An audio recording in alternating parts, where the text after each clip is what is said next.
સમગ્ર ગુજરાતમાં સ્થાનિક સ્વરાજની ચૂંટણીનો માહોલ જામ્યો છે ત્યારે પાટણમાં ચિત્રકૂટ સોસાયટી પરિવારની મહિલાઓમાં આ વિસ્તારની સમસ્યા મામલે આક્રોશ સામે આવ્યો છે।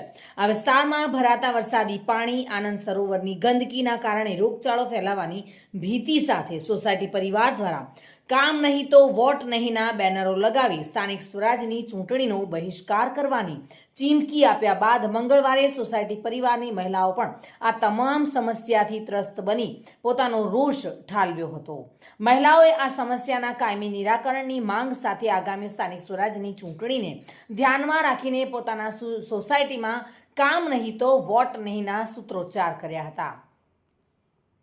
જો કે ચિત્રકૂટ સોસાયટી પરિવારની મહિલાઓએ પોતાની હૈયાવરાળ ઠાલવતા જણાવ્યું હતું કે અમારી સોસાયટીમાં છેલ્લા 20 વર્ષથી વરસાદી પાણી ભરાવાની સમસ્યા છે અને વરસાદી પાણી ભરાવાના કારણે આજુબાજુની સોસાયટીનો કચરો અમારી સોસાયટીમાં એકત્રિત થતો હોય છે, તો આનંદ સરોવરમાં પણ નિયમિત સફાઈના અભાવને કારણે મચ્છરજન્ય રોગચાળો ફાટી નીકળે તેવી ભીતિ પણ સેવાઈ રહી છે।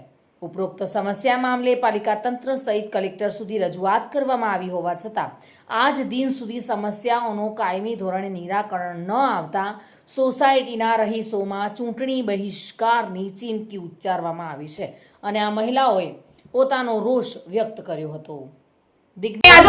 પાણી ભરાય સ્કૂલે જાય તો ચિંતા રહે કેટલા વાગે આવશે ત્યાં હમ પાણી ભરાય એક ઝાપટું આવે પાણી ભરાઈ જાય છે બરોબર પાણી આવતું નથી। પાણીવાળા ફોન કરીએ તો કે આજે આવશે કાલે, કચાવાળા કહે કે પેલો નંબર આપું આ નંબર આપું, કચાવાળા એવું કરે।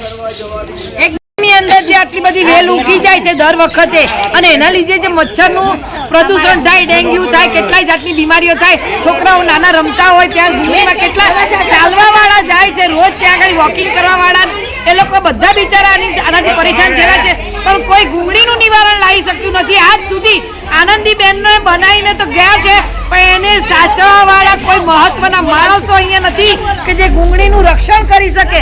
ત્યાં આગળ ગમે તેવી હાલતમાં બધા અશ્લીલ લોકો બેઠા હોય છે, દારૂડિયા બેઠા હોય, કોઈ છોકરીઓ જતી હોય તો એને મોકલતા બીક લાગે આપણને, તો એનું પણ નિરાકરણ કરવું જોઈએ। અને ગુંગળીની અંદર જે પેલી વેલ ઉભી છે એ ચોખ્ખું કરાવવું છે। જે પેલામાં ઢોસાવાળાનું પાણી બધું ઢોસાવાળાનું ગંદુ પાણી અંદર જાય છે એ બી બંધ કરાવવું જોઈએ।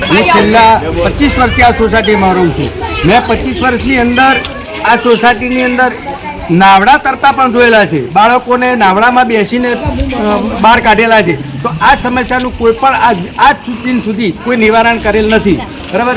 માનનીય કલેક્ટર સાહેબે કીધું હતું કે 4 મહિનાની અંદર તમારો પ્રશ્નોનું નિવારણ આવી જશે, પણ 8 મહિના થયા એ વાતને, પણ હજુ સુધી કોઈ પ્રશ્નોનું નિવારણ આવ્યું નથી। આજુબાજુની દરેક સોસાયટીમાં પાણી ભરાય છે, એવું નથી કે અમારી ચિત્રકૂટમાં દરેક સોસાયટીમાં પાણી ભરાય છે ને બધું પાણી અમારી સોસાયટીમાં આવે છે। વિઘ્નેશ સુથાર સાથે bureau report, today Gujarati news.